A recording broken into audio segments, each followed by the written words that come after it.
నమస్తే, welcome to ఇహా TV. అందరూ నడిచే దారిలో నడిచేందుకు పెద్దగా ఇష్టపడని తరంగా జన్ జీని అంటే జెడ్ జనరేషన్ యూత్ చెబుతారు. ఎప్పటికప్పుడు కొత్తదనాన్ని ఆస్వాదించేందుకు విపరీతంగా తప్పిస్తూ ఉంటారు. అలా అని కొత్తగా పరిచయమైన వాటితో కనెక్ట్ అవుతారా అంటే అవుతారు. ఆ వెంటనే వదిలేసి మళ్ళీ మరో కొత్తదనం కూడా ట్రై చేస్తూ ఉంటారు.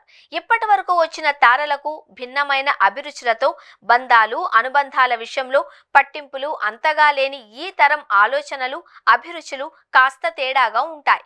పుట్టినప్పటి నుండి ఫోన్తో తమ బంధాన్ని పెంచేసుకుంటూ అందులో ఉండే సోషల్ మీడియాతో కనెక్ట్ అయ్యేంత ఎక్కువగా మనుషులతో కానీ ఈ తరం ఇప్పుడు మొగ్గు చూపుతున్నది డార్క్ టూరిజం వైపు. టూరిజం అంటే తెలుసు, బట్ ఈ డార్క్ టూరిజం అంటారా? అక్కడికే వస్తున్నాం. పేరు విన్నంతగానే భయం కలిగిస్తుంది కదా. ఈ వెరైటీ టూరిజం వైపు విపరీతంగా ఆకర్షితులవుతున్నారు జంజీ బ్యాచ్. పర్యాటకం అన్నంతగానే ఫీల్ గుడ్ ఫ్యాక్టర్ చుట్టేస్తుంది. ఈ డార్క్ టూరిజం అన్నంతగానే ఒకలాంటి భయం వచ్చేస్తుంది కదా. వారు అలాంటి మూడ్ గురించే శోధిస్తూ ఉంటారు. చీకటి చరిత్రలు, మర్చిపోయిన వేదనలు, భయానక మూడ్లతో నిండి ఉండే ప్రదేశాల్ని సందర్శించడానికి ఎక్కువగా ఆసక్తి చూపుతున్నారు. ఈ ప్రయాణాలలో అద్భుత కళాఖండాలు, భారీ గుడి గోపురాలు పర్యాటక కేంద్రాలుగా ఉండవు. ఇవి చరిత్రలో రక్తపు మరకల్ని, కన్నీటి కథల్ని చెబుతాయి. పాఠ్యపుస్తకాలలో కనిపించని ఈ కల్ట్ హిస్టరీ మీద ప్రత్యేకంగా ఫోకస్ చేయడమే డార్క్ టూరిజం. ఇలాంటివి ఏ ఏ ప్రదేశాలు ఉన్నాయి అన్న సందేహం కలగొచ్చు. అక్కడికే వస్తున్నాం.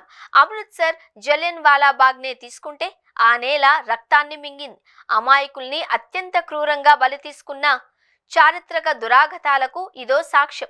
ఈ ప్రదేశానికి వెళ్లిన వాళ్లకు ఆ కాలం కళ్ల ముందు కనిపిస్తుంది. నిశ్శబ్దం భయపెడుతుంది. ఆ భయమే నిజాన్ని మాట్లాడిస్తుంది. అలాంటి కోవలోకే చెందింది పోర్ట్ బ్లేర్లోని సెల్యులర్ జైలు. కాలాపాని జైలు అన్నంతనే ఒళ్ళు గగుర్పాటుకు గురి చేస్తుంది. చరిత్ర తెలిసినోళ్లు బ్రిటిషోడి చట్టాన్ని అతిక్రమించినోడికి విధించే దారుణ శిక్ష.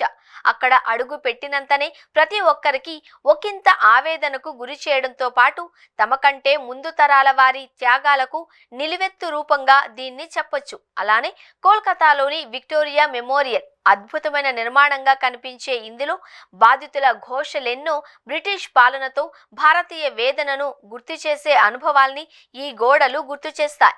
అందుకు నిలువెత్తు సాక్ష్యంగా నిలుస్తాయి. అలానే జైస్మల్లర్లోని కుల్ధార ఒక్క రాత్రిలో మాయమైన ఊరు. ఎవరూ తిరిగి రాలేదు. ఎందుకు వెళ్లారో ఎక్కడికి వెళ్లారో తెలీదు.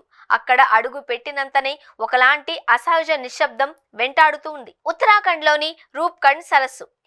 ఎంతో ఎత్తులో ఉన్న ఈ సరస్సు నీటిలో స్వచ్ఛమైన నీరు, తర్వాత అక్కడ కనిపించే ఎముకల గుర్తు భయాన్ని కలిగిస్తాయి. సూరత్లోని డుమాస్ బీచ్ కృష్ణవర్ణపు ఇసుక, నిశ్శబ్దం నిండిన అలలు. కానీ కొందరికి అక్కడ అడుగుల సవ్వడి వినిపిస్తుంది. దీన్ని బీచ్ అనే కన్నా ఇదో మిస్టరీగా చెప్పొచ్చు. ఇక పూణే శనివారం వాడ. ఈ ప్రదేశంలో ఏదో మాట ఉందంటారు. కంటికి కనిపించే ఈ కోటలో ఓ ఆత్మఘోష ఉంది అంటారు. చరిత్రలో మనిషి అనుభవించిన చీకటి కోణాల కథలు. ఇప్పుడు వాటిని తెలుసుకునేందుకు విపరీతమైన ఆసక్తిని ప్రదర్శిస్తోంది జనరేషన్ జెడ్. ఇప్పుడు అర్థమైందా డార్క్ టూరిజం లెక్కేంటో?